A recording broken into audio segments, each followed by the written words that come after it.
Good morning students, Ariyama ज्ञान संबोधि में आप सभी का स्वागत है। आज की इस ज्ञान संबोधि में हम हिंदी वस्तुनिष्ठ प्रश्नोत्तरी के अंतर्गत गद्य खंड के अध्याय 3 को लेंगे। यह कक्षा 10 का बड़ा ही महत्वपूर्ण अध्याय है। लखनवी अंदाज अक्सर परीक्षाओं में इस पर प्रश्न पूछे जाते हैं। इसके लेखक हैं यशपाल। आइए शुरू करते हैं हिंदी वस्तुनिष्ठ प्रश्नोत्तरी सीरीज 3। देखिए पहला देखिए, लखनवी अंदाज जैसा कि आपको पता है यह पाठ एक व्यंग्यात्मक रचना है जिसे लेखक यशपाल जी ने लिखा है। इसमें लेखक ने दो बातें मुख्यतः उठाई हैं। एक तो इसमें ये उठाई है कि जो पतनशील सामंती वर्ग है उस पर करारा व्यंग किया है, जो कहीं ना कहीं ढोंग करता है, कहीं ना कहीं दिखावा करता है। इसमें जो सफ़ेद पोश सज्जन हैं, जो लखनवी अंदाज के व्यक्ति ट्रेन के डिब्बे में बैठे हुए हैं, वो कहीं ना कहीं इस ओर इशारा करते हैं, पतनशील सामंती वर्ग की ओर।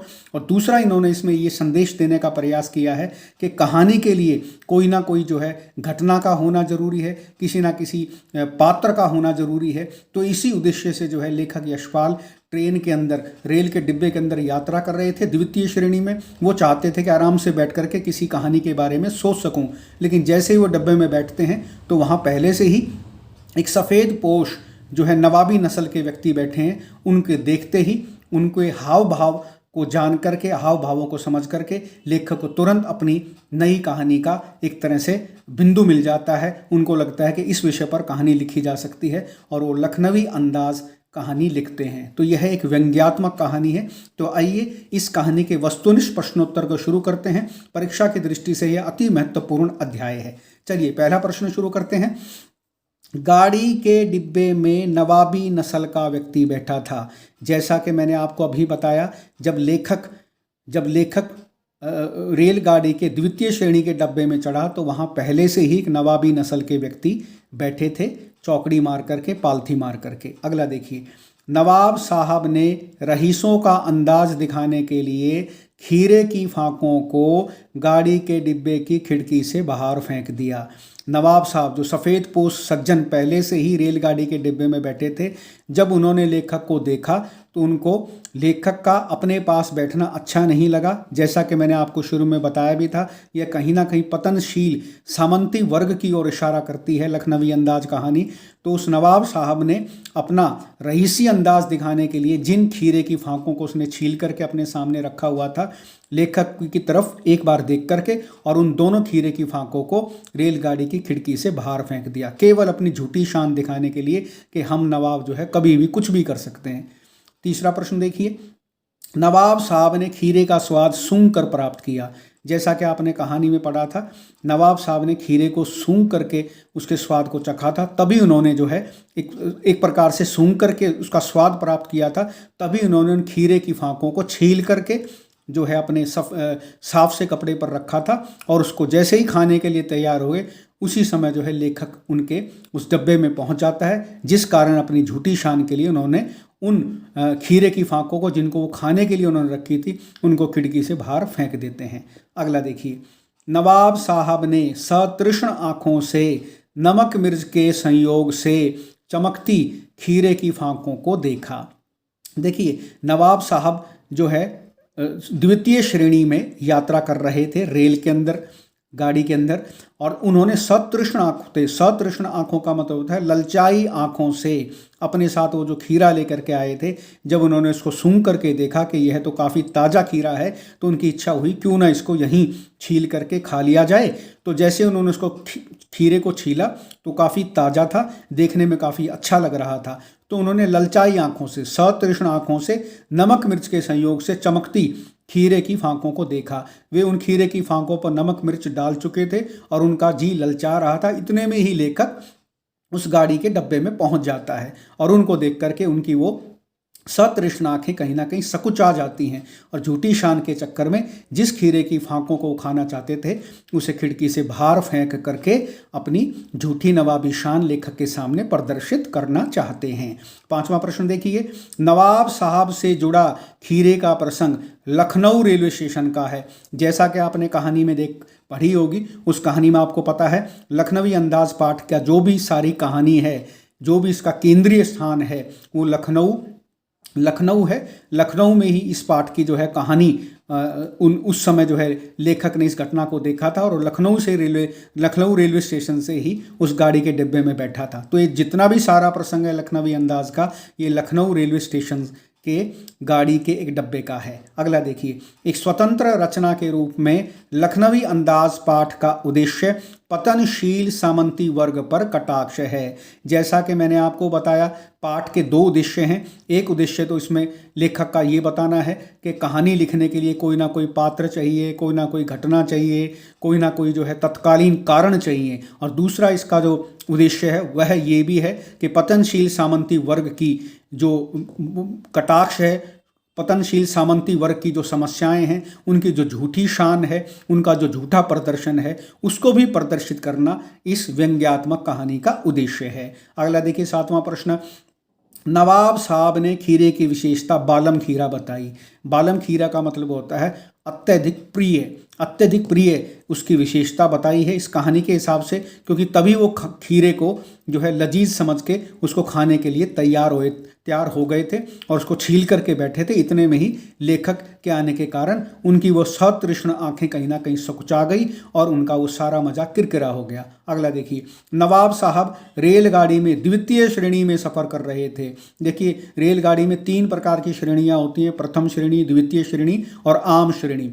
प्रथम श्रेणी के अंदर ज़्यादा किराया लगता है, द्वितीय श्रेणी में भी ज़्यादा किराया लगता है, और तृतीय जो श्रेणी होती है जिसमें आम लोग सफ़र करते हैं बिना किसी भी रिजर्वेशन के, उसमें कम किराया लगता है। तो नवाब साहब जो है द्वितीय श्रेणी के अंदर सफ़र कर रहे थे और इस पाठ का लेखक यशपाल भी उसी गाड़ी की उसी डब्बे में जिसमें नवाब साहब बैठे थे द्वितीय श्रेणी में ही सफ़र कर रहा था। अगला देखिए 9वां प्रश्न, सफ़ेद पोश सज्जन ने खीरे तौलिए पर रखे हुए थे। ये सफ़ेद पोश सज्जन कौन है? ये नवाब साहब हैं जिन्होंने खीरे खाने के लिए तौलिए पर काट कर रखे हुए थे। उसके 2 फाँक की हुई थी, नमक मिर्च डाला हुआ था और खाने के लिए जैसे ही तैयार हुए उसी समय लेखक वहाँ पहुँच गया और उन्होंने जो है लेखक पर अपनी झूठी नवाबी शान दिखाने के लिए उन खीरे की फाँकों को गाड़ी के खिड़की से बाहर फेंक दिया। अगला प्रश्न देखिए, लेखक ने खीरे को अपदार्थ वस्तु माना है। अपदार्थ वस्तु हम किसको कहते हैं? अपदार्थ वस्तु होती है जो आसानी से ना पच सके, जिसे असमय खाया जाता है तो पचती नहीं है। तो खीरा जो है एक प्रकार की अपदार्थ वस्तु होती है जिसे असमय खाया जाता है तो वह नुकसान करता है। रात के समय खीरा नहीं खाना चाहिए, आसानी से पचता नहीं है। और जैसा कि मैंने आपको बताया, ये प्रश्न भी लिखा हुआ है, कहानी में सफ़ेद पोश सज्जन नवाब साहब को कहा गया है।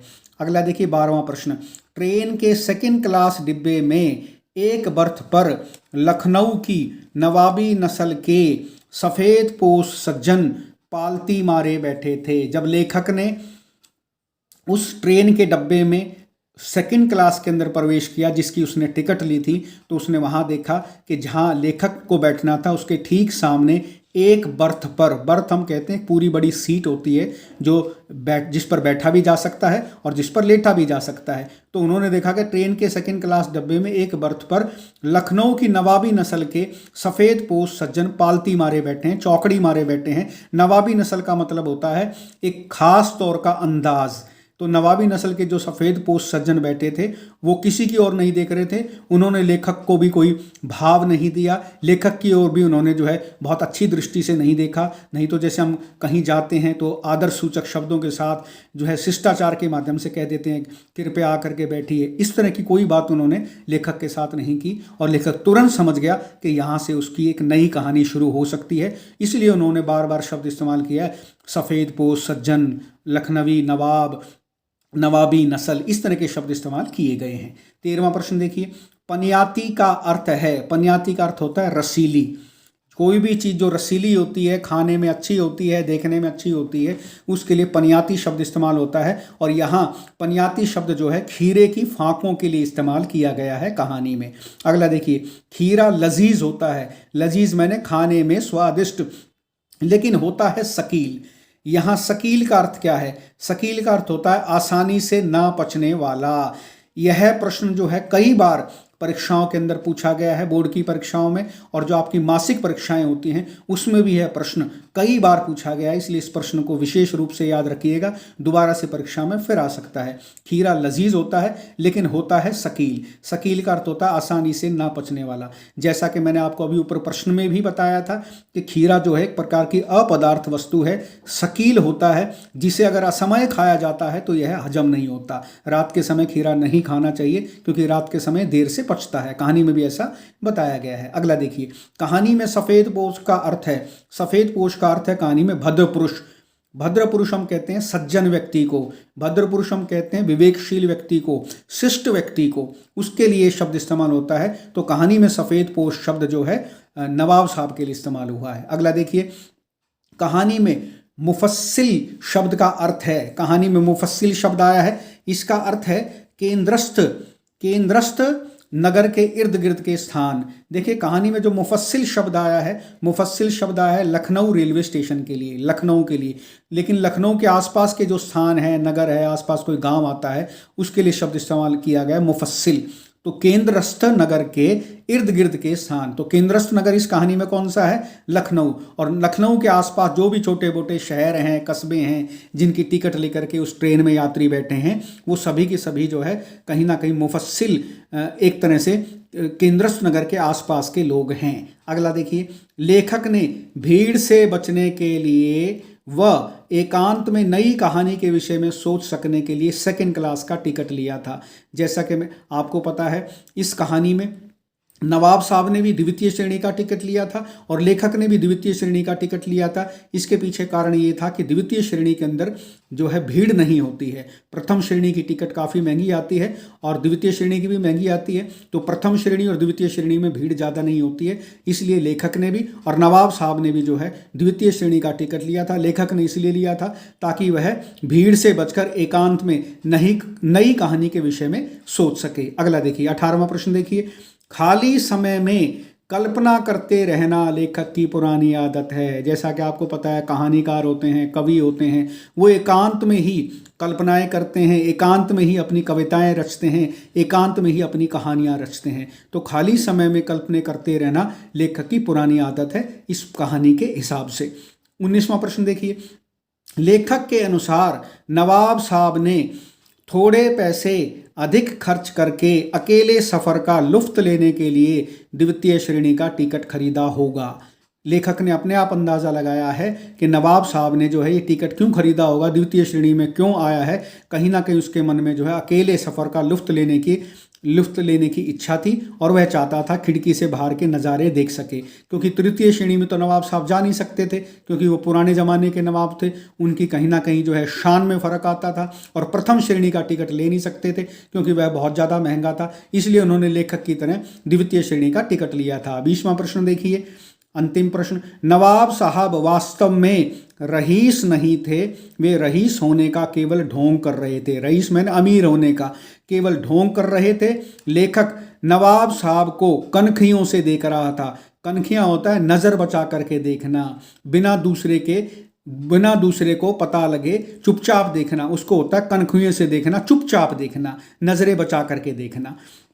इसका अर्थ होता है नज़रें बचा कर देखना, चुपचाप बिना नज़र में आए देखना। तो कनखियां शब्द, यह प्रश्न भी कई बार आया है खाली कि कनखियों शब्द का क्या अर्थ है। तो कनखियों का अर्थ होता है नज़रें बचा कर देखना या चुपचाप बिना नज़र में आए किसी को देखना। तो आपने देखा होगा इस लखनवी अंदाज के माध्यम से मैंने आपको अति महत्वपूर्ण प्रश्नोत्तरी समझाने का प्रयास किया। यह परीक्षा की दृष्टि से अति महत्वपूर्ण प्रश्नोत्तरी है। कई बार बोर्ड की परीक्षाओं में लखनवी अंदाज पाठ से काफ़ी सारे प्रश्न आए हैं, तो मैं समझता हूं इस प्रश्नोत्तरी के माध्यम से आपको फाइनल परीक्षाओं में, वार्षिक परीक्षाओं में जरूर लाभ होगा, ऐसा मेरा विश्वास है। ये वीडियो मैंने बड़ी मेहनत से तैयार किए हैं। जितने गद्य के अंदर पाठ हैं, 8 अध्याय हैं, तो आपको 8 सीरीज़ अलग अलग अध्यायों की बना करके भेजूंगा। इन सीरीज़ को सभी बच्चों के पास भेजें। आदरणीय शिक्षकगणों से भी मैं ये निवेदन करूंगा, इन वीडियोस को सबको शेयर करें ताकि बच्चों को ज़्यादा से ज़्यादा लाभ हो सके। अगले किसी वीडियो में मैं आपसे फिर रूबरू होता हूं, तब तक के लिए धन्यवाद।